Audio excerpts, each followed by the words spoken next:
What am I doing wrong? It's very romantic, but it's not real love. I don't know, baby. How'd you feel about the intervention? They're just trying to help. I know what they say about me, about hopeless romantics, that we're weak. And I'm not weak. It takes strength to keep believing in something after you keep falling flat on your face. And I do, Joe. I believe in magic. I believe good things happen if you're a good person. I believe in soulmates and signs and hummingbirds. I believe that love never dies and that forever is real and that as long as I can... Time's up. Let's pick this back up next week. You know, it's a blessing to be able to do what I do, and I love it. And I always want to do my best, and I feel like I have a responsibility to my fans. They want a certain quality from me. They expect me. They're rooting for me. They want it to be great. So I want it to be great too. I want it to be great for them and for myself, so I can be proud of myself.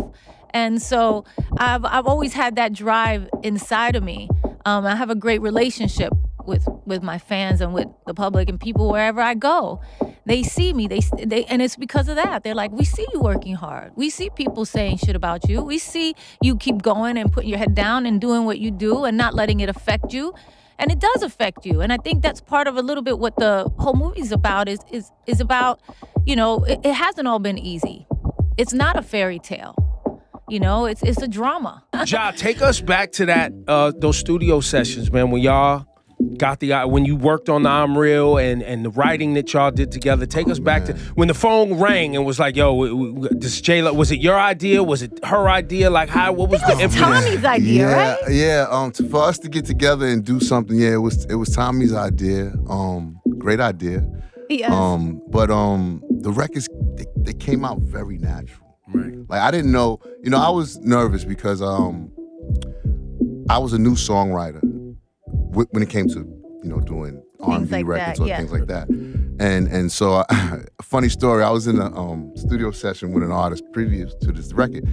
And I, like I said, I was a new songwriter, so I didn't know how to coach them in the booth. And they got mad at me and left out of the studio. This is a big artist too. So I learned from then that you gotta kind of connect, try to make the best connection you can. And I think, when I first heard the record, it was so far from what anything I'd done. Yeah, it was a so dance pop. record. Yeah, it was very pop. And I told Tommy, I said, Tommy, I don't know what I could do with this, but I said, I could create something different. And he said, do what y'all do.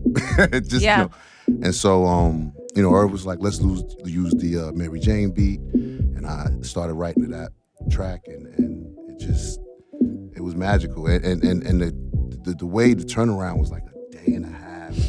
It was very quick. That first one, the I'm Real one, was very quick. Yeah. Very quick. And then Ain't It Funny came about. Yeah, that was fun too. Very fun and very, very organic. Yeah. And J-Lo, when y'all first met, was it like did you guys know each other previous, like just in passing in New York? There was no.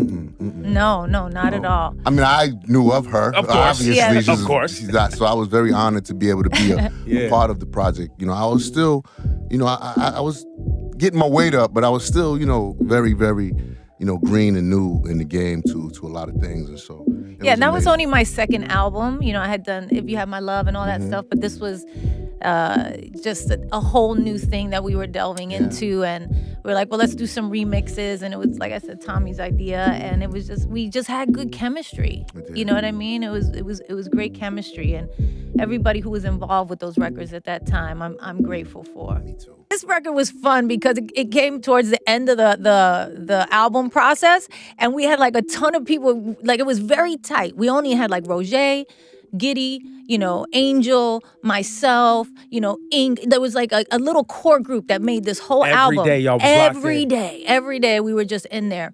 And towards the end was like people started hearing about it, and then we had like a bunch of people come by, including like Jason Derulo and Dougie and all these different people. And everybody was like collaborating on this record. So it came out to be like a really fun record. It's called This Time Around, and it really captures it. I kept saying, it's this time around. It's this time around. I want to talk about, like, this time is going to be different. That's right. We're going to do it this way. We're smarter. We're this. You know what I mean? Like, we're not going to do the things that we did before, you know. And so, this time around. I had a broken heart once. Long time ago.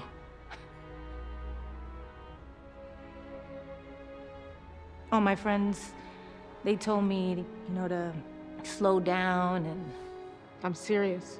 be by myself for a while, you know, take it easy. You should spend some time alone. I did it. So here I am, 10 years and 3 divorces later.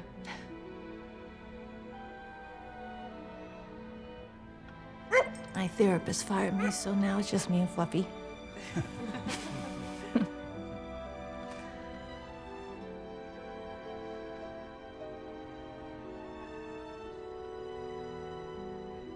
You know, I used to think that it was everybody else that was broken.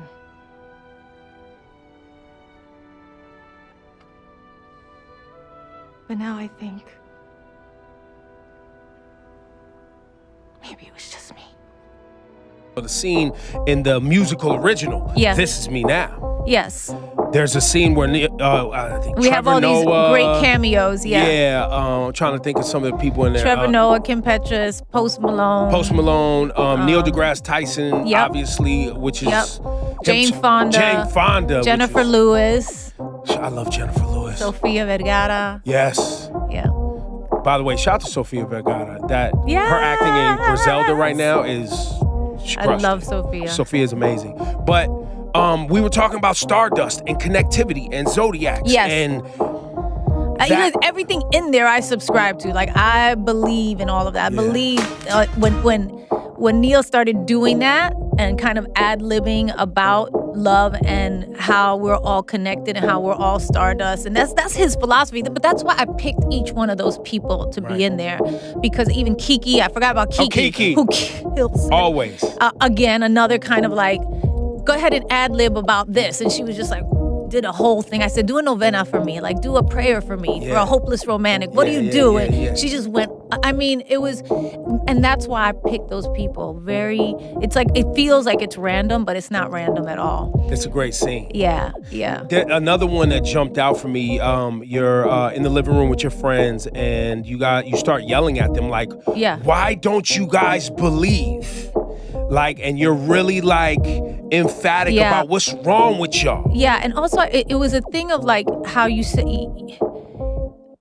when you like really believe in love and when you really seem like you need that to the world, people act like you're really crazy.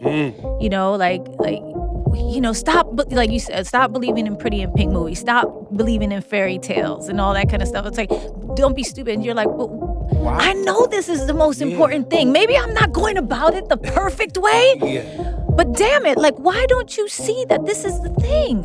And I think that's kind of how I always felt. Like, I know, like, I'm not maybe making all the right choices all the time, but my heart is pure. My intentions are pure. And I want to believe in this. And I don't want to give up on this. I know there's something magical. Magic exists in this world. It's like you're saying, like, you believe in those vibrations and how things affect each other. Like, all of that is real. Energy is real.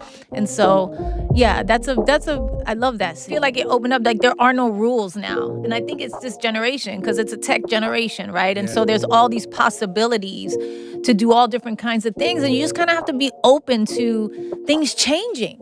They've changed since we first started, you know? And it's like, are you going to get like stuck in how things used to be, or are you going to kind of evolve with it? I mean, because of that, I'm able to make a musical original. Like, we don't have a name for it. This is a new thing, right? I couldn't do that years ago because they would have, you know, the movie would have had to been 2 hours, or it would have had to just be on MTV, or rules. it would have had to do this. Like, it's not that anymore. It's like, now, when you do things like that, people will be like, I don't know what you're talking about. We're not doing that. And you're like, I don't know what I'm talking about and either, but I'm going to do it. I said, but what I did, and this allowed me freedom, right, was to go, all right, if you don't want to do this because I can't quite get you to understand what it is because right. it hasn't been done before, I'm gonna do it myself. And this is this generation, right? Yeah. I'm gonna do it myself. I'm sorry, I'm off mic. I'm gonna do it myself, and then I'm gonna show you. Yeah. And then you tell me if you feel it has any worth or value for your platform or for your this or for whatever, right? And that's how we wound up doing it. I've been married 4 times now. I used to be terrified to be alone. I didn't know what else to do by myself. I have decided to tell my story that I've never shared with anybody in the world. Action. I loved you so much, and that messed me up. I'm sure people watching from the outside were like, what is this girl's problem? What I portrayed to the world was, oh, this didn't work out, and it's fine, and I'm good, and they're good. And all of that was kind of bullshit. It's a 20-year project, and it became a 3-part musical experience. This Is Me Now is about facing the truth of who you really are. You look amazing. You know, I look like a psychiatrist. Blessings can blossom from a broken child. Ben says to me, why are you so stressed lately? I said, I'm not just financing it. I'm writing it, dancing in it, singing in it. Oh, God. What am I doing? Feel like you're not good enough. You're not good enough as a partner, as a mother, as all the things. It takes courage to share your truths. And I know it could end disastrously. Nobody figures out anything when everything's all hunky-dory and rosy. You figure shit out when shit is hard. I forget how much older I am than everybody now. You live and learn. Let me say this to you.